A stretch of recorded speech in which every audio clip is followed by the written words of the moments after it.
Hello, lovely friend. I am Dr. Mary Barson. And I'm Dr. Lucy Burns. And this is the Real Health and Weight Loss Podcast.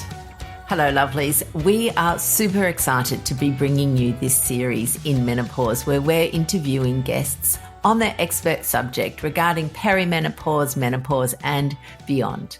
As always, any information in this podcast is just considered general advice, and we would urge you to seek medical attention if you have any concerns about your health.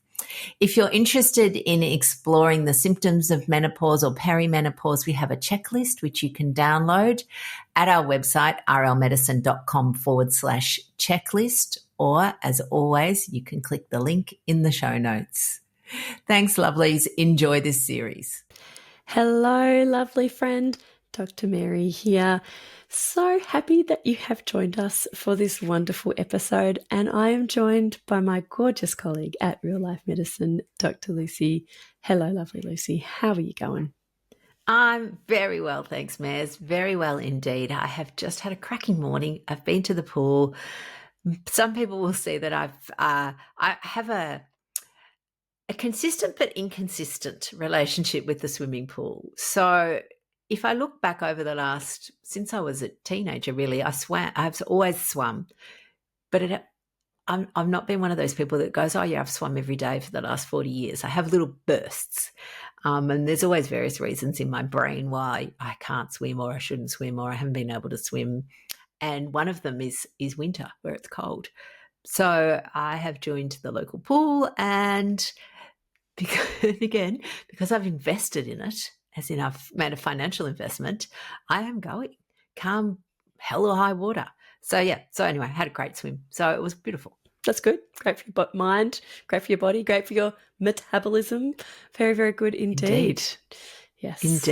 Indeed. Which brings us to the topic of today, which is the metabolic mayhem of menopause, because we do love, I guess you and I love talking metabolism, metabolic health or metabolism, and mindset. They're our two things that we're the queens of. Yep. Metabolism and mindset, of which menopause is so very important. Absolutely, yes. And I guess we've added a little third leg to our chair, which is we talk quite a bit about menopause, but because of its monumental effect on metabolic health. Mm-hmm. And premenopausal women have much better metabolic health than postmenopausal women. And it's like, well, hang on, what's going on here? Mm-hmm. So I thought we'd chat about that today. Sounds good. Do you reckon you could just tell our lovely listener, what do you mean by metabolic health? Let's unpack that one a little bit. Yeah, absolutely. So metabolic health, the way I like to really think about it is it's the way our body accesses our fuel at its heart, which happens right down to a cellular level. So the way that we access our fuel at a cellular level, which sounds very esoteric, what it actually means is that when we can't do that properly, there's reasons behind it. The heart of which is often insulin resistance. So we end up with higher than optimal levels of insulin, which then have this flow-on effect to our organs, the way we metabolize our lipids, so our cholesterol, our profiles like that, the way we then even regulate things like our blood pressure. All of these flow-on effects go on to end up with chronic diseases, type 2 diabetes and fatty liver. But preceding all of this, we're actually tired and hungry and feel like rubbish. Yep. So, that's the real crux of it, isn't it? It's how we feel. Yeah. Yep. Yeah, blah, to use another one of our favourite words. We do. We feel blah, or in menopause, as I like to call it, you feel frumpy, grumpy and dumpy because you can't access your fuel properly, and that's what we're going to talk about today. It's a fuel access problem. Love that. Yeah. So what are the metabolic mayhem mayhems that occur during menopause that our lovely people need to be aware of? Yeah, well, look, at its heart, menopause, or the period, the transition, whatever you like to call it, the peri is that transition period. We have fluctuating and ultimately declining levels of estrogen, progesterone, and testosterone. And that causes a lot of symptoms, as you've all been hearing about over the last couple of weeks. But estrogen in particular has a very specific protective function in the pre-menopausal woman. And particularly around this metabolism, it does a couple of things. So we know that estrogen improves or keeps us insulin sensitive. Now, that's not to say that all premenopausal women are insulin sensitive, because as you well know, Mez, that's not true. Indeed, yes. Indeed. But what we do know is that there are plenty of women that have been metabolically flexible all their lives, and then menopause comes along, they start gaining weight around the middle, they start feeling tired, and they're wondering what the hell's going on. And that's the declining estrogen is increasing their insulin levels. Interestingly, estrogen also has a role in our metabolic rate. So, Maz, do you want to explain what metabolic rate means? Yeah, so metabolic rate is just how much energy we use to be alive, essentially. How much energy our metabolism uses. And what we use is actually our resting metabolic rate, also called our basal metabolic rate, because everybody's metabolic rate will increase if you start running up hills.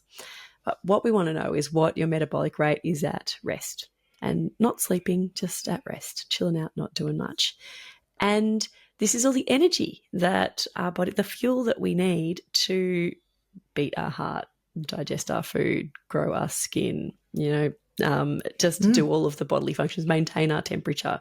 That's metabolic rate. And which is the vast majority of the calories that we expend throughout the day. Totally. Yep. The exercise that you do is just sort of like the extra sprinkles on the cupcake. It's a terrible analogy, but that's what it is. Like, we spend most of our energy just being alive. And staying alive. That's right. Yes. That's exactly it. And so we want our metabolism, our metabolic rate to be nice and high. And that's when we feel good. That's when all of our bodily functions are working well and optimally our brain is functioning better. We're more likely to feel good, to have a better mood when our metabolic rate is nice and high, nice and amped up. When our metabolic rate slows down, we can do this for a few reasons. When it's slower, we're more sluggish, we're cold, we often have low mood, we're tired, we can be depressed, we can have dry skin. Lots of things can be quite blah, to use that highly technical medical jargon. So it's really important. Our metabolic rate is important to how we function and how we feel. Yes, absolutely. And the metabolic rate is determined by a number of factors. Number one is hormonal factors and, thyroid function. And we're not going to talk a lot about thyroid function today, but thyroid function is absolutely intrinsic with our metabolic rate.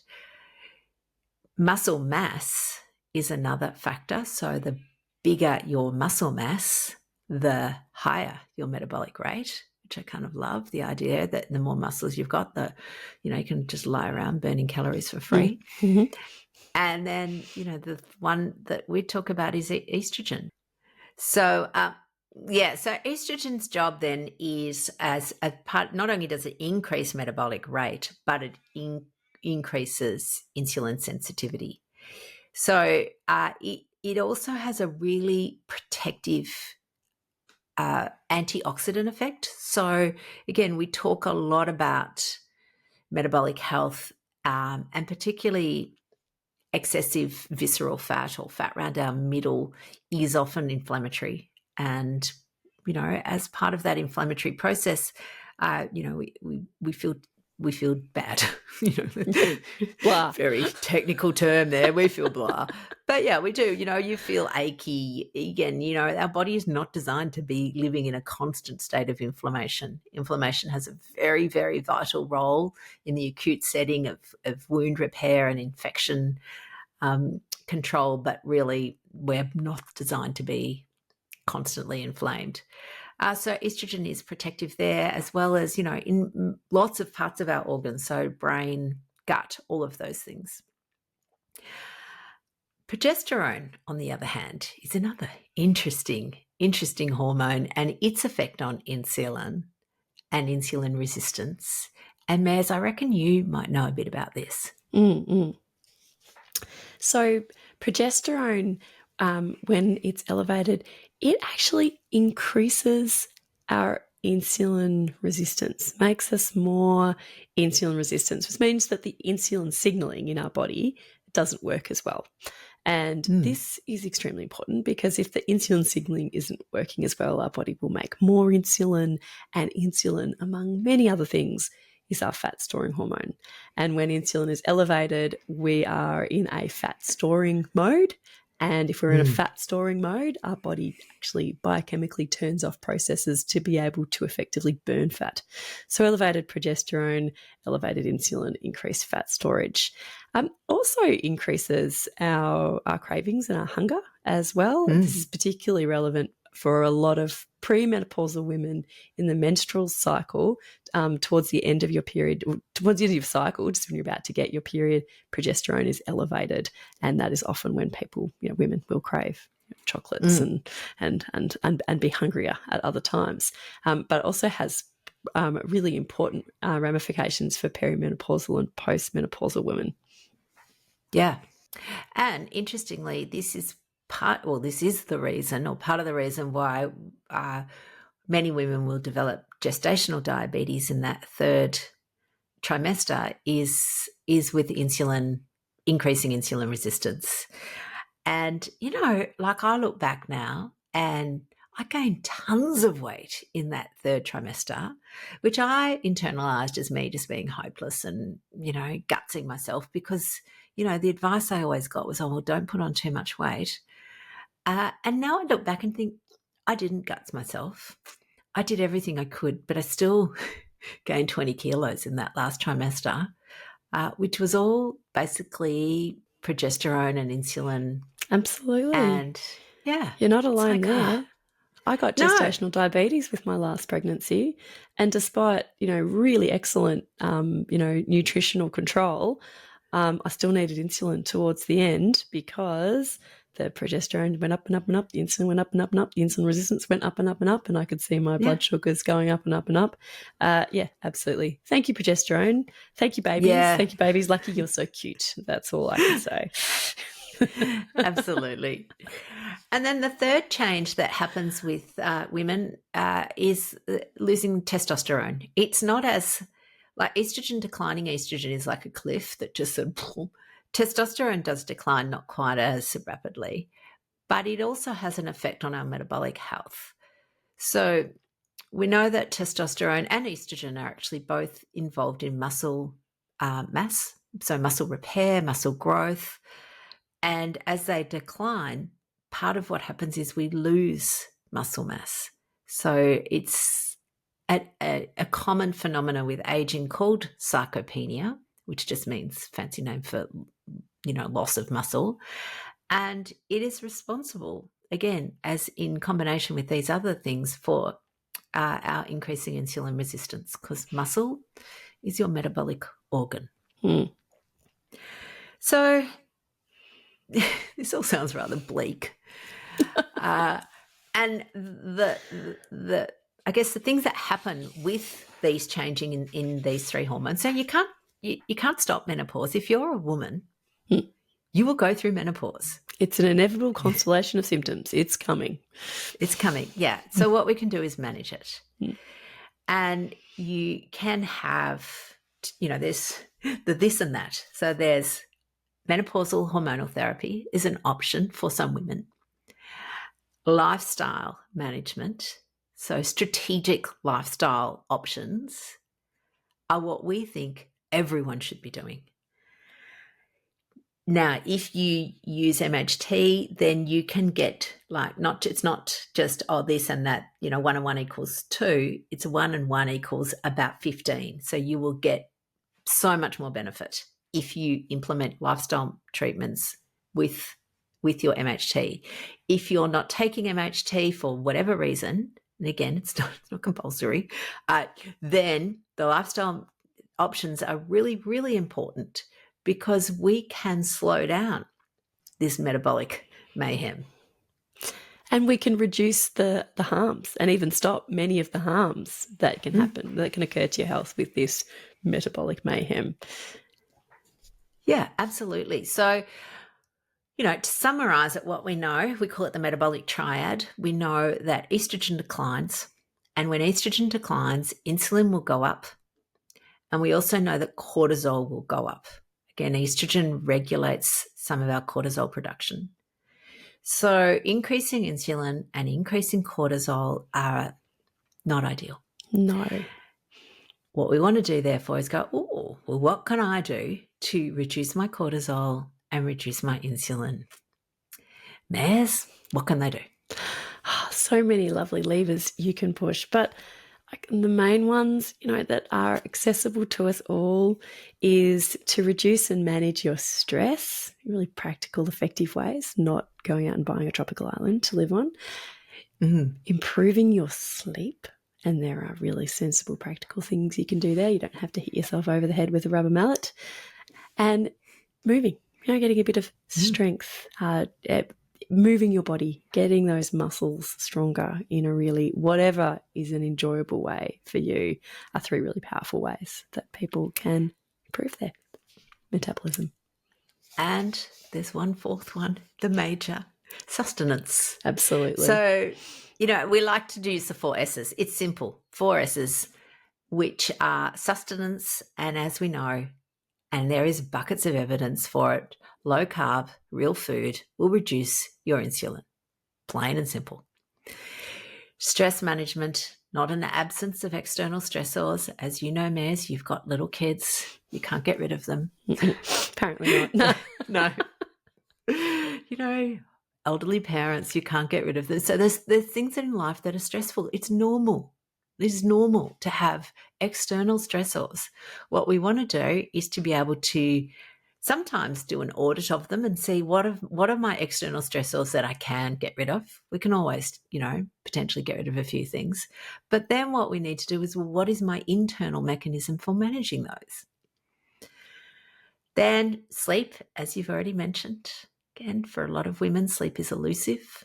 And sometimes, again, sick toddlers, you've got no option. If you're an obstetrician and you're out catching babies at night, you will get sleep. You will be sleep deprived. If you're a shift worker, then particularly for people whose sleep is outside of their control, they need to double down on all the other elements. But for lots of us, the reason that we don't sleep well is that we spend time watching, Netflix till midnight, or lie in bed scrolling on our phones, all of which are unhelpful. And then, of course, we've got strength. So the muscle, metabolic organ. And then I've just started adding in a 5th S just for fun. Oh, go for it. Yep. Yeah, a sprinkling of sunshine. Good for you in so many ways. Good for your sleep, good for your stress. You could move your body while you're doing it, so it could be good for your strength. Yep. Yeah, so definitely. And in fact, because I like 5, I've just added in 6 too, which is social connection. So sunlight, as you mentioned, morning sun, if we can get that in again. So not waking up in bed, grabbing your phone and scrolling through 55 emails before you've even opened your eyes properly, is, really, it's a really helpful technique to get morning sun as soon as possible. Again, if you're waking up at 6 o'clock in Melbourne at the moment, it's dark, so you can't do much about that. Stars. Yeah. But if you have the opportunity to do some movement in the morning, particularly with a friend, then you're potentially doing strength, sunlight, social connection, stress reduction, all in one hit. And improving your sleep, because getting some sunlight in the morning is really good for your circadian rhythms. Perfect. Yeah. And whilst social connection is not really a particularly menopausal, symptom that we need to manage around menopause, it is just genuinely good for humans. Authentic, genuine social connection, not just going to things and feeling lonely in a very crowded room, but really meaningful connection is wonderful for health. So that's our 6 S's. I love it. The 6 S's, yes, I know. 6 S's of menopause. Say that. Actually, I reckon you could do some sort of 6 S's as successes. I think you could. There's 6 a S's whole for heap. success. Yes. You can make a tongue twister for sure. So, lovelies, if you're listening and you're thinking, yep, this sounds great, I love the successes, I would like to have success with the successes, well, the 12-week mind-body rebalance is just about to start. It is. What is the 12-week mind-body rebalance, Dr. Lucy? Just for those who don't know. It is the successes with some gut health in there as well, which Absolutely doesn't fit into the S. But yeah, basically it does go through, we love mind and body. Like that's the key to life. The key to health is to manage your mind and master your body. And we do that, of course, by looking at all of those pillars. So it runs over 12 weeks. We are in it with you. There's live coaching to really help troubleshoot, because we know for lots of women, and particularly women who are going through menopause, and I say this because, I am one of those, and I spent 35 years or longer dieting. So you've got to, unlearn all that diet trauma, that diet language, work out how to overcome perfectionism. Like, we go through all of that. Obviously, we teach you the strategies around sustenance and low carb and make it fun. It's all fun. It really is fun. It's fun. Yeah. So it is our 12-week really a process that looks at improving your metabolism, developing your mindset, and giving you the tools to make it super easy. So last time we ran it for 2024, won't be run again until 2025. So anyone who's looking to join now. There's no time like the present. Absolutely. Check it out, rlmedicine.com. All the information is there on our website, and we'll put a link in the show notes as well. Gorgeous people.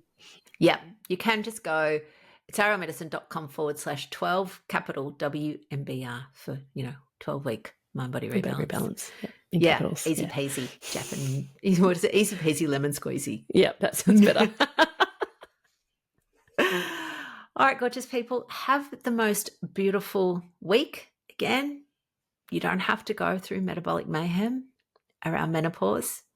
If you're traveling through, we know it can be a time of upheaval. If you've finished, again, you're not actually off the hook. Like, this is it. Some people go, I'm finished menopause. Yeah, great. So you won't have necessarily the up and downs, but your risk factors for metabolic dysfunction or your risk factors for chronic disease have now escalated. And so now is the time to do something. The successes are still important for you. Indeed. See you later, beautiful ones. Wish you great success with your 6 S's. And we'll see you next time. Bye. Okay. Bye. The information shared on the Real Health and Weight Loss podcast, including show notes and links, provides general information only. It is not a substitute, nor is it intended to provide individualized medical advice, diagnosis, or treatment, nor can it be construed as such. Please consult your doctor for any medical concerns.